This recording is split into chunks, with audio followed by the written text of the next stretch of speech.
首先係呢個物業入嚟嘅大門，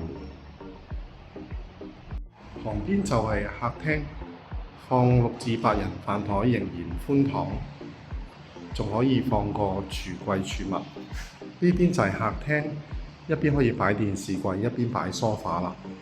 前面仲有個露台，可以睇到獅山嘅景色。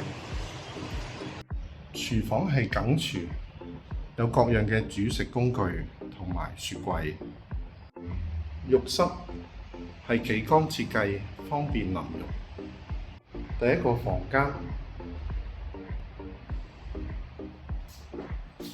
對住附近樂園嘅景色。第二個房間同第一個房間面積相若，都係對返呢邊東南嘅山景。主人套房，右手邊特設衣櫃位，放衣服就非常方便。呢邊可以放個雙人床，仲有個工作平台，並望到翠綠嘅山景。主人套廁帶有浴缸，浸浴嘅時候就非常嘆啦。